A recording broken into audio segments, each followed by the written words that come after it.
আপনি দেখাতে পারবেন একটা ভিডিও আমরা জোর করে পড়িয়েছি, বলতে পারবেন জোর করে পড়িয়েছি। আপনি বলছেন কেন জোর করে পড়িয়েছেন?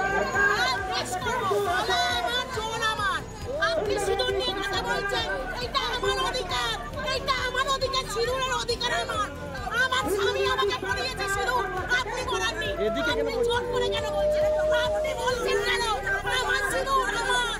একটা সনাতনী মেয়ের অধিকার সিঁদুর, একটা সনাতনী মেয়ের অধিকার সিঁদুর, আপনি বলতে পারেন না।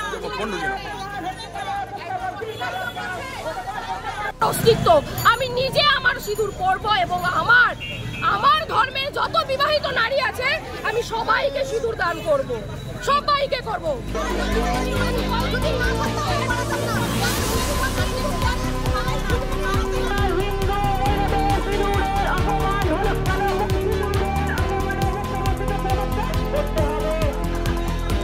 সিঁদুর কাউকে পড়ানোর জন্য জোর জবরদস্তি করে না। আমরা হিন্দু সনাতন, আমরা জানি সিঁদুর তার মর্যাদা কোথায়। সেই সিঁদুর পরা নিয়ে অপবাদ করার জন্য আজকে হুগলি সাংগঠনিক জেলার প্রত্যেকটা মহিলা এই প্রতিবাদে আজকে আমরা রাস্তায় পুকুরবাতির মোড়ে অবস্থান বিক্ষোভ করেছি। জোর করে সিঁদুর পরানো হয়নি। অন্যরা এসেছিলেন আমাদের সঙ্গে কথা বলতে ওঠানোর জন্য, তখন এখানকার মহিলারা ওনাদের উনি স্ব ইচ্ছায় সিঁদুর পরেছেন, এখানে কোনোই আমাদের জোর জবরদস্তি করা হয়নি। সিঁদুর পরার পর ওনারা যখন পুলিশরা দেখেছেন তখন উনি হয়তো ভয়ে এখন বলছেন, উনি মিথ্যা কথা বলছেন যে সিঁদুর পরানো হয়েছে। কিন্তু সিঁদুর আমরা জানি, আমরা হিন্দু ধর্ম, আমরা সিঁদুর জানি মানুষের আছে একটা গয়না। এই গয়না পরার জন্য কেউ অপমান করবে না। গয়নার লোক সবার আছে, সিঁদুরের লোক সবার আছে।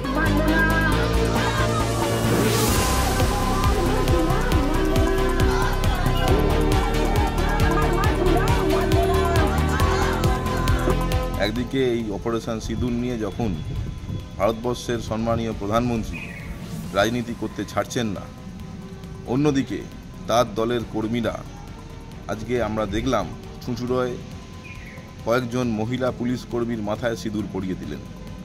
আজকে আপনারা বলুন, আমরা যারা হিন্দু ধর্মের মানুষ, আমাদের কাছে সিঁদুর একটা পবিত্র জিনিস, কিন্তু এই সিঁদুর নিয়ে নোংরামি করতে ছাড়ছে না বিজেপি।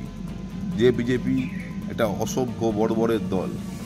একদিকে যখন আমাদের নেতা অভিষেক বন্দ্যোপাধ্যায় সারা বিশ্বের কাছে ভারতবর্ষের প্রতিনিধি হিসাবে অপারেশন সিঁদুরের মাহাত্ম্য নিয়ে তিনি কথা বলছেন, অপারেশন সিঁদুর নিয়ে তিনি যখন সন্ত্রাসবাদীদের বিরুদ্ধে কথা বলছেন, ঠিক অন্যদিকে আমরা দেখছি ভারতবর্ষের প্রধানমন্ত্রী এই অপারেশন সিঁদুর নিয়ে রাজনীতি করছেন।